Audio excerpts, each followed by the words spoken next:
ruptura con todo el medio familiar, el clan, un clan en el cual me refugié y en el cual construí una familia alternativa, con ese grupo de teatro al cual me invitaron a participar desde que estaba en el colegio. Entonces, ese director de este grupo fue mi primer maestro realmente de teatro, ¿no? Pero, ¿qué era el teatro en ese grupo?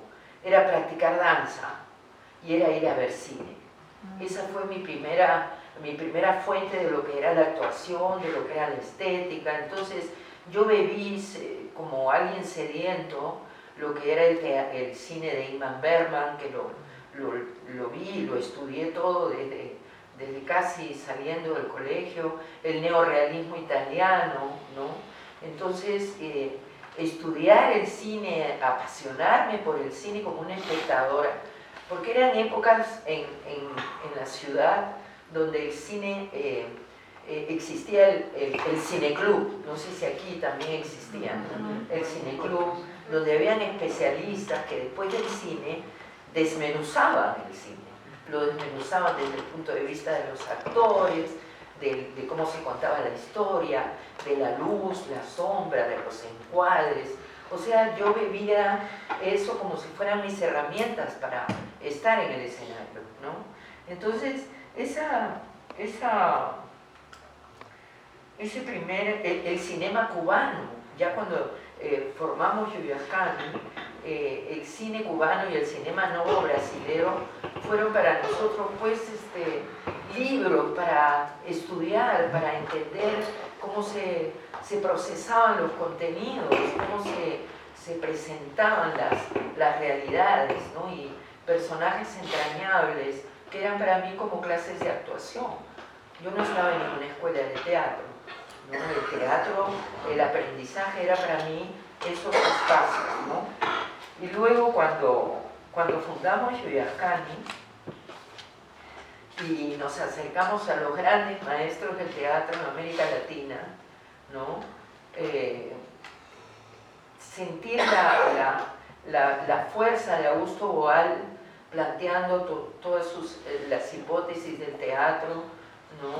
A Enrique Buenaventura, traído por Miguel primero, cuando Miguel fue el primero que vino aquí a Colombia a buscar a los maestros y que nos llevaba lo que había encontrado al grupo, fueron respaldos ideológicos y teóricos muy importantes para mí como actriz.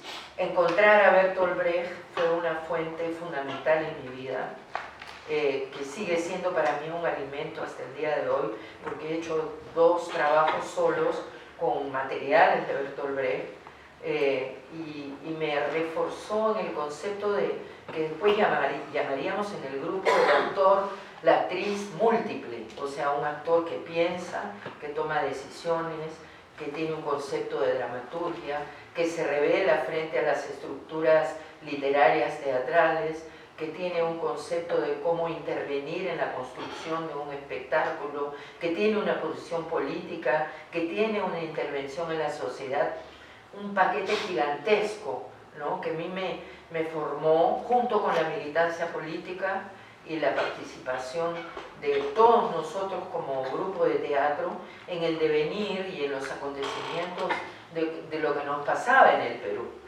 Pero había algo que nos faltaba. ¿Cómo nos formábamos? ¿Cómo fuimos acercándonos a nuestros propios cuerpos, ¿no? O sea, inicialmente todos estos grandes maestros para mí no constituían una respuesta de cómo prepararme como actriz. Entonces en el grupo a mí me dieron la tarea de entrar a la Escuela Nacional de Arte Dramático en el año 74, creo que fue, o 75.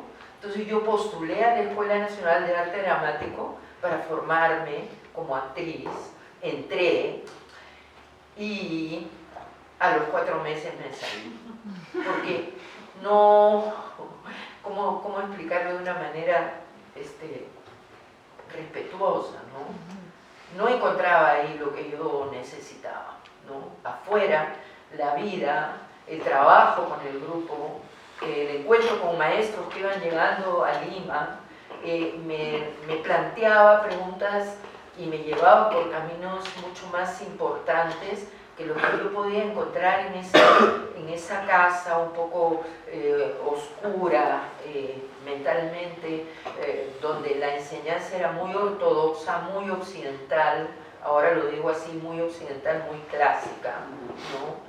Y que no respondía a las necesidades que yo tenía como actriz o como parte de mi colectivo, ¿no?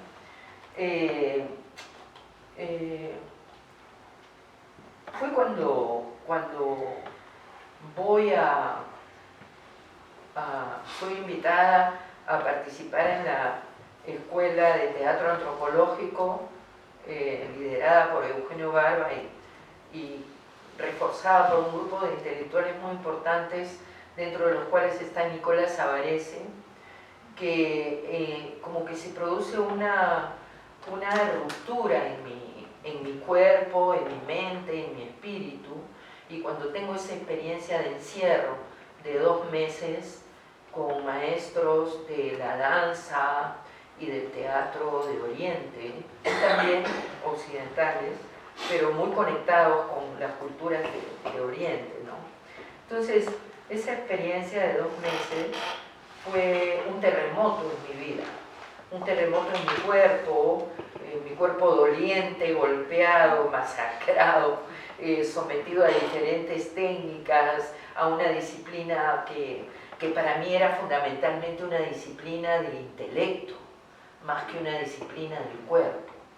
Y es cuando entro en esta escuela que empiezo a entender en mi respiración y en mi pulso cómo podía ser la disciplina del cuerpo, cómo podía ser revelarse ante mis propios ojos mis capacidades energéticas y corporales, ¿no? Siempre en un conflicto muy grande con las propuestas del teatro antropológico, porque teníamos como grupo un debate y una relación muy conflictiva con toda la propuesta que planteaba Eugenio Barba y su grupo, lo de teatro, en aquel entonces, ¿no? Pero mi encuentro con ciertos maestros ahí me planteó preguntas que pude yo ir respondiendo en mi grupo, y que no se hubiera sido de mi propio proceso si no hubiera tenido el núcleo de mi grupo para poder investigar la búsqueda de respuestas a esas preguntas, ¿no? Entonces, estos maestros que yo conservo en la memoria y que siempre son una fuente a la cual regreso, ¿no? Porque el pensamiento y la imaginación son como espacios misteriosos, ¿no?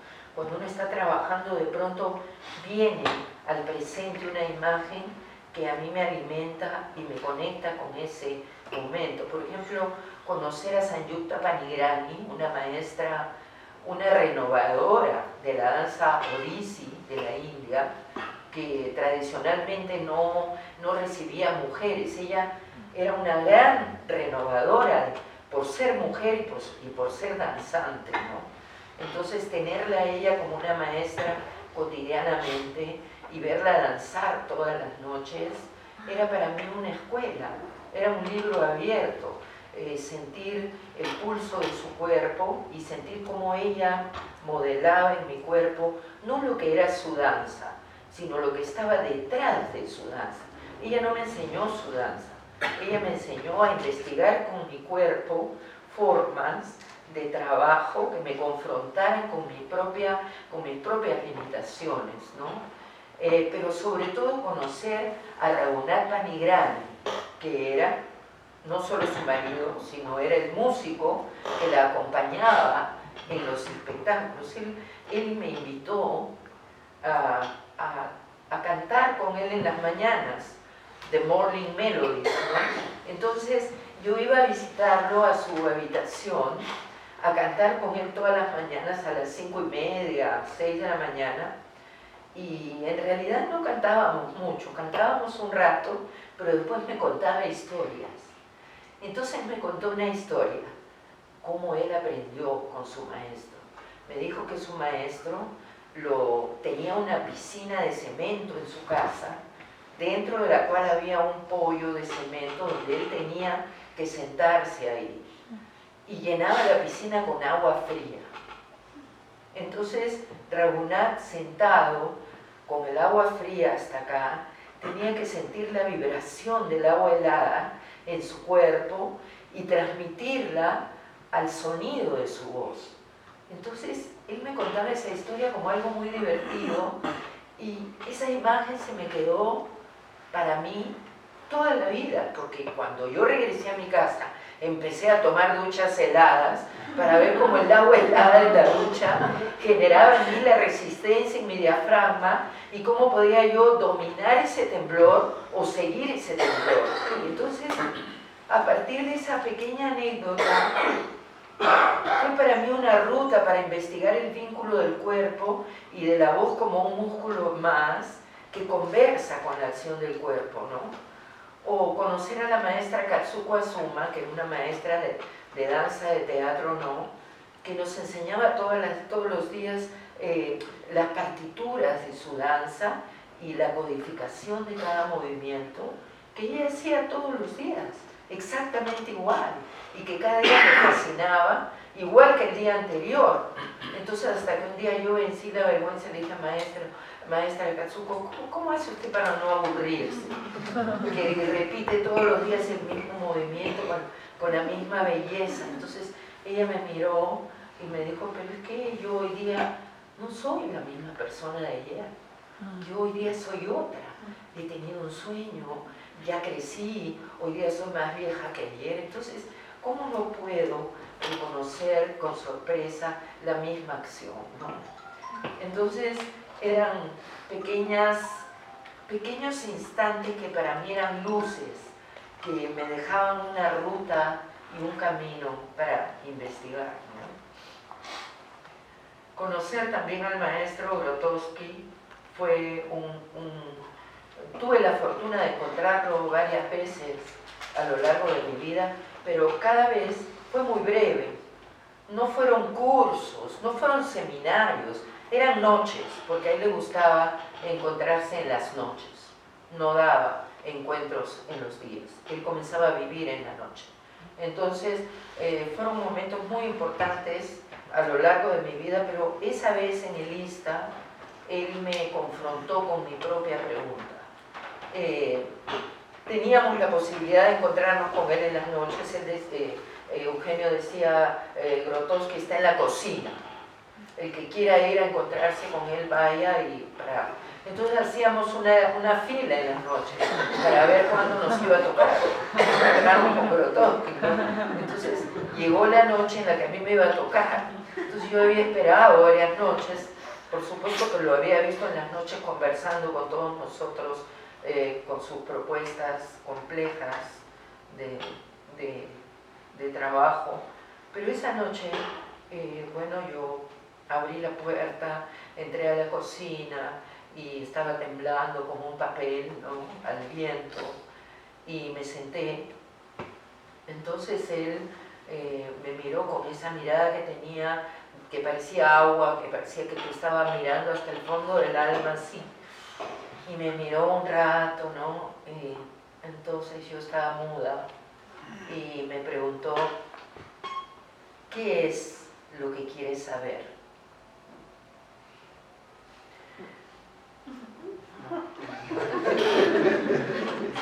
No supe qué responder, porque de pronto fue como una explosión en mi cabeza, ¿no? Y yo solo recuerdo que nos quedamos paralizados, mirándonos, ¿no? Y yo sentí que hice un viaje dentro de mí mientras él me miraba y yo lo miraba. Y no sé cuánto tiempo pasó, no sé, porque solo sé que cuando salí me dijeron, ¿por qué te has demorado tanto? Y solamente lo único que pude hacer es agarrarle las manos y darle las gracias, darme media vuelta y salir. Entonces, esa es la pregunta que siempre me ha acompañado todos los días de mi vida. ¿Qué es lo que quiero saber? ¿No? Y siempre hay respuestas, siempre hay muchas respuestas, ¿no? a partir de ese encuentro conmigo misma y con todos los maestros en el ISTA, recuerdo que regresé a mi grupo y conversando con Miguel, encontré una imagen que me servía para hacer compatible mi conflicto con el Odin y con Eugenio Barba y mi sed de seguir investigando con todo lo que había experimentado ahí. Entonces le dije, quizás con una misma tela podemos coser otro vestido, ¿no? O sea, era como que esas técnicas podían servirnos a nosotros y podían ayudarnos a construir nuestras dramaturgias, nuestros lenguajes teatrales, por supuesto, sintiendo nuestra diferencia con la estética del Odin y con la estética del llamado tercer teatro, ¿no?